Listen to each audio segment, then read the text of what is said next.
Fala, meu querido aluno, sou mais Edu. Tudo tranquilo? Tudo bem com vocês? Com muito prazer, estamos aqui mais uma vez em nossas aulas no YouTube, professor Cristiano, para estudarmos juntos alguns assuntos importantíssimos acerca de atualidades. Atualidades que irá servir aí para você como elementos cruciais, como material informativo de suma importância para as suas aulas, para o seu certame do Enem, que é disparado aí o certame, né, a prova mais concorrida, mais complicada, o maior, sob o aspecto amplo da coisa, o maior certame, o maior concurso, digamos assim, de todos, não é mesmo? Então, haja vista desse montante aí significativo de informações, de situações, né, que envolve uma prova do Enem, o meu papel aqui com vocês é, além de dar os destaques principais aí, focando os conteúdos especificamente de atualidades, também orientá-los de maneira geral, permeando aí o assunto atualidades, é claro, mas sempre que eu posso, dando aí algumas dicas importantes acerca de foco, de disciplina, né? Como eu sou aí de uma área fundamentalmente aí de exatas, mas eu também tenho experiência pedagógica aí nesta parte também de atualidades, dessas questões, né? Graças aí às nossas caminhadas acadêmicas também, uma parte aí de formação em engenharia como civil, uma passagem aí pela Marinha também, que me deu aí bastante experiência dentre vários e vários cursos e estratégias que nós podemos adotar, né, e trazer e transcender isso para a nossa vida pessoal e a vida acadêmica também. Então, o meu papel, o que eu gosto realmente de fazer e de colocar aqui para os nobres alunos do Sou Mais Edu, são algumas experiências, né, compartilhar experiências com você, ok? Então, espero que você esteja gostando do nosso projeto, gostando das nossas aulas. As aulas elas são mescladas com dicas. Nós temos dicas no Instagram, nós temos as nossas aulas aqui no YouTube, né, que agora são aulas mais robustas, ok? E isso tudo vai fazer com que você vá à nossa plataforma Sou Mais Edu e busque maiores conhecimentos, maiores informações, né, pautadas lá na nossa plataforma e nos cursos que nós disponibilizamos também para você. Então você tem um projeto de estudo muito bem elaborado e muito bem pensado aqui pela estrutura acadêmica aqui do Sou Mais Edu. Nós temos as aulas aqui no YouTube, nós temos as dicas no Instagram e nós temos lá as aulas disponíveis para você na nossa plataforma do Sou Mais Edu e dentre outras coisas, né, que esse mundo aí nosso, que você nos acompanha nesse mundo de aulas online, permite com que o aluno ele ganhe muita informação de forma rápida, de forma diferente, de maneira menos ortodoxa e mais com um nível maior de aproveitamento, digamos assim, certo? Então, vamos começar hoje aqui uma aula onde eu trouxe algumas notícias, alguns temas interessantes e relevantes ocorridos no mês de agosto, né, nos idos de agosto deste ano, certo? E isso já é um projeto para você que começa, né, que emenda um estudo aí de atualidades e de outras matérias convencionais aí, já começa, né, não tem aquela história de, professor, agora eu estou de férias, agora vou para a praia, agora eu vou passear e volto só. Não é isso, ok? A minha proposta para você é que você realmente faça um processo de continuidade nos seus estudos, ok? Professor, acho que já passei para o que eu quero, agora eu estou tranquilo, estou de perna para o ar. Não, gente, como eu falei anteriormente, o projeto aí de Enem é um projeto continuado, ok? Mesmo que você já tenha passado, que você acha que já passou, né? Porque o resultado a gente só vai mesmo saber lá no finalzinho de todo o processo, né? De escolhas, enfim. Mas tem muita gente que às vezes faz para um curso A e acaba sendo aí aprovado para um curso B, C, enfim. Não é aquele curso, né, que ainda não é aquele seu sonho que você alcança. Então, por que não continuar estudando? Por que não continuar focando nas aulas e nas disciplinas? Correto? Então, de maneira geral, seja qual for o seu projeto de estudos, se você está começando agora, muito interessante, né? Muito bem-vindo também. Já aproveito e dou as boas-vindas a você, que já começa aí o seu projeto para o ano que vem, né? Nós teremos muitas novidades aí na nossa disciplina e nas outras disciplinas também, com essa equipe bacana aqui dos nossos amigos aqui do Sou Mais Edu, certo? Bom, vamos então focar aqui no tema específico, no que eu aprontei para vocês aí nestas aulas aí, nessa nossa dica de agora, tá certo? O que você vai entender e o que eu quero passar para o aluno, para você aí que está na sua cadeira, que está aí dentro do seu escritório, do seu quarto, na sua escrivaninha, na sua mesa, na cama, né?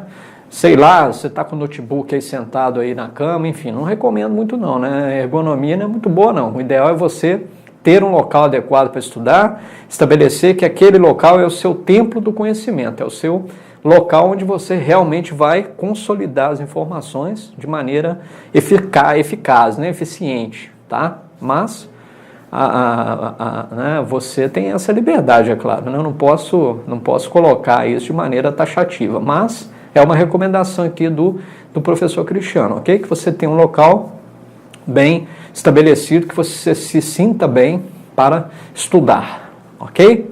Mas aí você está aí na sua escrivaninha, por exemplo, já acompanhando a gente, e aí você fala assim, olha, eu quero fazer um planejamento aqui de estudos, né, de atualidades, só que é muita matéria, professor, é muita coisa. Toda hora a gente vê uma notícia, e como é que eu vou tratar tudo isso, né?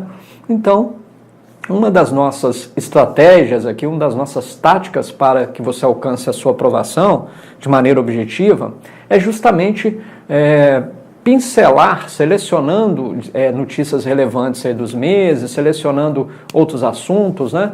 Por exemplo, nós temos um curso completo lá de atualidades com temas que eu duvido que você nunca se perguntou. Quais são os temas que vão cair, né, em atualidades? Claro que você se perguntou isso, né? Claro que você tempo todo está se perguntando o que vai cair na prova, né? E principalmente atualidades, porque matemática, por exemplo, você tem um começo e um fim, você tem um conteúdo programático bem estabelecido. Atualidades é possível, gente, a gente ter esse planejamento de estudos aí a maneira clássica? A gente sabe que não, né? Não é possível. Então, uma das nossas formas de estudar juntos aqui será colocar para vocês as notícias, algumas notícias relevantes, e começar, a partir desta notícia, a gente desenvolve, a gente conversa, bate um papo, farei algumas considerações para que você entenda qual é, né, o norte, né, qual é o ritmo do seu raciocínio, qual é a forma que você deve pensar, na maneira, né, a maneira que você deve fazer para estudar, para contextualizar aquilo que eu já falei sempre aqui com vocês, né?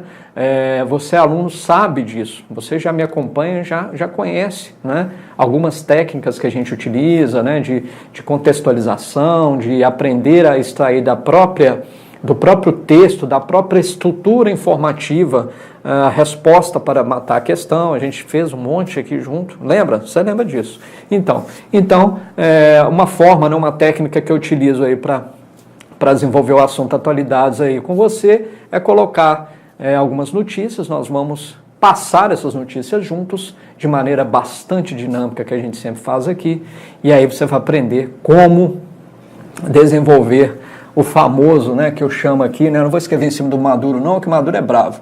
Vou escrever aqui, ó, o nosso famoso RLD, né, que é o nosso raciocínio lógico e dedutivo, né? Como é que nós vamos juntos aprender a raciocinar de maneira lógica e deduzir, né, inferir contextos, situações.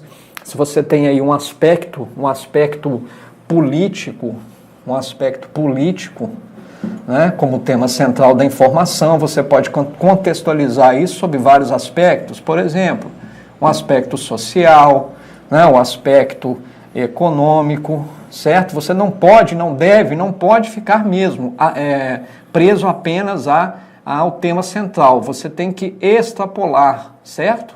para aspectos, por exemplo, sociais, econômicos, geográficos, certo?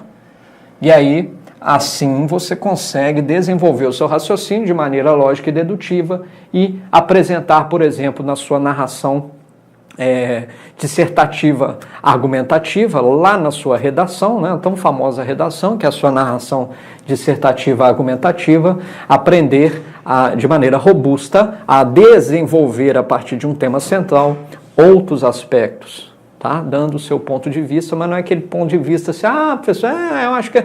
Não, uma coisa é você contextualizar sobre os aspectos exemplificados aqui, através de um tema central, e outra coisa é você viajar na maionese, tá? Tem nada a ver, né? Quando a gente fala extrapolar aqui é no sentido não vulgar da palavra. Beleza? Então, é essa a proposta de hoje. Nós vamos, dentre outras coisas, fazer algumas considerações aqui, algumas acerca de notícias aí que sempre nos permitirão desenvolver tudo isso que eu expliquei para você, tá certo? Beleza? Então, começamos aqui, vamos começar com um tema, né, um personagem. Eu posso falar personagem porque este indivíduo, presidente lá da Venezuela, né, esse indivíduo é um personagem, né, porque, olha só para vocês verem, né, o que é trazido aqui através dessa notícia, né, que o Maduro, Nicolás Maduro, pede, né, ao FBI que investigue o atentado contra ele. Então ele sofreu um atentado, tá, na Venezuela, e aí ele detesta, né, ele abomina a política, né, imperialista que ele fala dos Estados Unidos da América, só que aí ele falou assim, não, mas FBI podia me ajudar, né, tentaram me matar, mas aí nesse caso o FBI pode me ajudar, sem problema nenhum. É ou não é um personagem, né?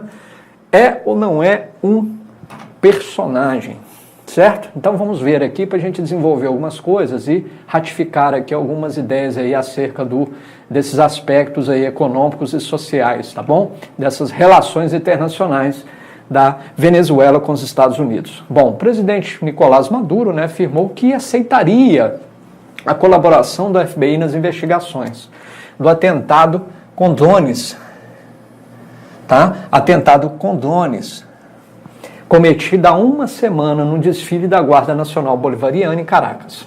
O mandatário pediu ao procurador-geral, o Tarek William Saab, que ratifique a proposta de cooperação com a Embaixada Americana. Eu estaria de acordo que o FBI viesse e tal, e ajudasse a desarticular as células terroristas que estão na Flórida, afirmou Maduro no sábado durante um ato militar. Bom, o negócio atingiu a ele, né, pessoalmente, né? Aí ele concorda do FBI realmente investigar, né? Bom, Maduro acusa Osman Delgado Taboski, que, segundo ele, reside na Flórida, de financiar atentado com drones em um ataque ao forte militar Paramacay, tá, no estado lá de Carabobo, em 2017. É da Flórida que se ativa a explosão do drone que explode na frente da tribuna presidencial. Bom, com esse texto ele pediu ao governo Donald Trump que extradite o suposto conspirador, né? Então, aí ele fala o seguinte, né, que o mandatário, né, ele no caso também repreendeu o jornalista peruano Jaime Bailey por afirmar que conhecia o plano de ataque, né? E aí ele fala assim, ó, deixa eu pegar aqui o apagador. Bom, aí ele fala, imaginem um jornalista na TV venezuelana falando, por exemplo, do assassinato, que Deus o proteja, do presidente Donald Trump. O que faríamos aqui? A primeira coisa seria capturá-lo, iria à prisão, e se fosse estrangeiro, nós extraditaríamos. Então, esta citação aqui do Maduro, gente, mostra a fraqueza, né? A falta de consistência política, a falta de consistência na articulação das relações internacionais que esse indivíduo faz, tá bom? Então, um exemplo infeliz aí, uma situação hipotética bastante infeliz que ele coloca de maneira pública, tá certo? A perseguição contra os opositores se intensificou após o ataque com drones, né? O governo exigiu que a Interpol capture Júlio Borges, ou Julio Borges, um ex-presidente do Congresso, tá? Radicado na Colômbia. Maduro voltou a acusar o opositor de ter recebido a ordem, os recursos logísticos e apoio para assassiná-lo. Então, ele acusa todo mundo, né? Ele acusou aí um político aí, um líder congressista, de ser mandante de assassinato contra ele. Então, mostra que a Venezuela realmente está numa situação extremamente infeliz, né? Os nossos companheiros aqui, né, geograficamente falando, né, estão numa situação aí muito difícil, tá? Coloco essa notícia para que nós possamos desenvolver esse assunto e comentar esse assunto da Venezuela, que traz aí o tema de exílio, né, que eles estão vindo aqui para o Brasil, né, através das nossas fronteiras. Sabemos que ocorre lá em Roraima, por exemplo, um movimento aí xenofóbico muito intenso, né, que até mesmo o presidente Michel Temer, né, ainda aí no resto do seu mandato, tomou algumas ações aí importantes para poder conter algumas iniciativas violentas, né, dos habitantes lá do estado, tá certo? De Roraima. E sabemos aí que a Venezuela está fechando o ano com uma hiperinflação, acreditem, né, de 1 milhão de %. Dá para entender isso, gente? O que é uma inflação de 1 milhão de %? O Brasil viveu antes da implantação do real, né, alguns anos antes disso, né? 87, 88, enfim, até o real se firmar em meados de 94, o Brasil viveu uma situação de hiperinflação, inflação na casa aí dos 800% ao ano. Agora imagina 1 milhão de % ao ano. E pasmem, né? Os especialistas em economia, em políticas fiscais e econômicas aí de iniciativa pública, estão dizendo que para o ano que vem, a inflação prevista na Venezuela é na casa de 10 milhões de %. Dá para imaginar isso, né? O câmbio, como é que funciona o câmbio, né, numa situação dessa, gente? Não, é inimaginável até para um estudioso da área, tá bom? Então, mostra aí que o Nicolás Maduro perde o controle até o tempo todo, né? Até mesmo nas suas declarações aí, que ensaiam, digamos assim, uma aproximação aí com os Estados Unidos, mas de aproximação ele não faz com ninguém, né? Leva a Venezuela aí numa situação catastrófica, tá bom? Catastrófica. Então, até o momento aí, Trump não respondeu a proposta, né, do Maduro. O chanceler Jorge Arreaza reuniu-se na última quarta-feira, né, no caso de agosto lá, com o encarregado de negócios dos Estados Unidos na capital. E aí, segundo o governo da Venezuela, né, o chanceler, o encarregado de negócios dos Estados Unidos, aí, que é o James Story, se mostrou preocupado, né, e manifestou a possibilidade de cooperar com Caracas, mas isso não foi confirmado pelo governo norte-americano, ok? Então, realmente é uma situação muito triste, né? A Venezuela vive uma situação econômica, política e de relações internacionais bastante sensível, bastante frágil, ok? Bom, vamos chamar aqui um outro tema acerca do reajuste dos servidores e ministros do Pretório Excelso Supremo Tribunal Federal, que vai custar para 2019, né, para os cofres públicos no ano que vem, mais ou menos 7,2 bilhões de reais, ok? Sabemos aí que o governo Temer acaba de sancionar o reajuste para eles, né, na casa de 16%, né? Os membros do Supremo Tribunal Federal agradecem e os cofres públicos choram lágrimas de sangue, né? Aí ele tira de um lado, ele cortou o auxílio moradia, enfim, é uma coisa que nós vamos ver aqui também. Vamos para frente, a gente entende isso aqui um pouco melhor, tá certo? Bom, vamos falar um pouquinho aqui de alguns números. Essa informação aqui, ela traz alguns números e alguns fatos notórios, né? Vou ler ela de forma mais minuciosa, tá bom? A gente vai passar junto aqui para a gente desenvolver, né? Olha só, o impacto nas contas públicas. Desculpa, gente. Bom, repetindo, o impacto nas contas públicas do governo federal, com reajuste nos salários dos servidores e dos ministros do STF, deve ultrapassar 7 bilhões no próximo ano. Sabe o que é isso, né? 7,2 bilhões no próximo ano. Os dados são do Ministério do Planejamento, a previsão desses valores já deve constar no plano, né, no projeto de lei, que é a PLOA, né, que no caso é a LOA, né, que é uma lei de orçamento, né, a lei orçamentária anual, será apresentada aí no finalzinho do mês de agosto, tá certo? Foi no dia 31 de agosto, ok? Então, 7,2 bilhões. Durante visita ao Rio, na manhã do dia 30, né, de agosto, o presidente Temer confirmou que não pretende adiar o reajuste nos salários dos servidores civis do Executivo para 2020. Então, mais é uma evidência de que a máquina pública realmente pesa e pesa muito, e nós estamos ansiosos para esse superministério aí que o presidente eleito Jair Bolsonaro vem estruturando, encabeçado pelo Paulo Guedes, né, encabeçado aí por essa equipe bastante robusta, né, para a gente entender melhor aonde nós temos que chegar em termos de ajuste fiscal, mas também de ajuste em termos de custo, né, de quanto pesa a máquina estatal para nós brasileiros, né, para nós que carrega essa máquina estatal, desde o servidor público até mesmo o trabalhador da iniciativa privada. Todos nós carregamos, não é só a gente. O próprio servidor público também carrega, ele paga os impostos, ele gasta, ele consome, ele paga também ICMS, ele paga todos os tributos, né? Então não é só também falar assim, servidor público, não é isso.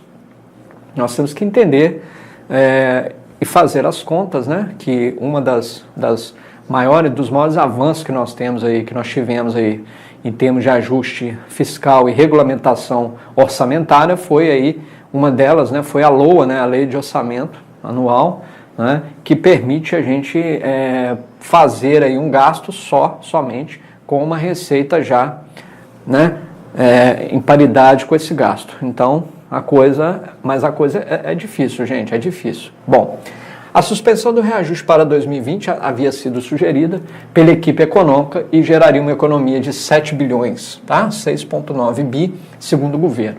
O aumento salarial escalonado, né, foi aprovado em lei há mais de 2 anos, na gestão da ex-presidente Dilma lá.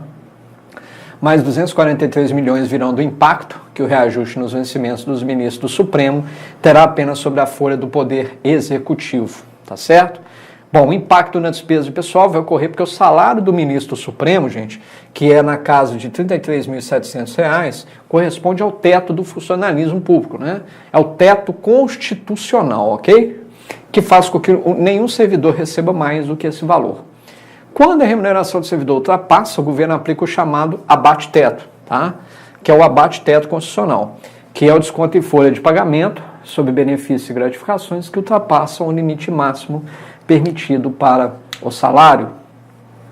Como o teto pode aumentar, né? Já que os magistrados do Supremo aprovaram um aumento de 16% nos próprios salários, e aí, né, fica aí a seu critério, aluno, de avaliar se isso é justo, se não é, né? O professor Cristiano não vai entrar nessa seara, não é o nosso compromisso, mas sabemos aí que o presidente Michel Temer, agora em novembro, acabou de sancionar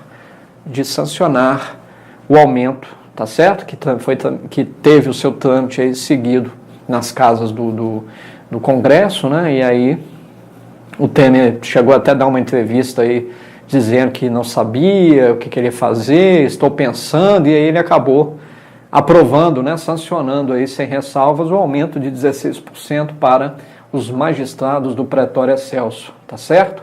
Bom, aí você contextualizando a questão da notícia aqui, se a gente considerar o efeito cascata, né, nos demais poderes e nas unidades da federação, porque, gente, verifiquem, não é só esse aumento de 16% dos membros do Supremo, não, dos ministros do Supremo, não. Isso reverbera, né, em muitas outras questões. É o que está dizendo aqui, ó.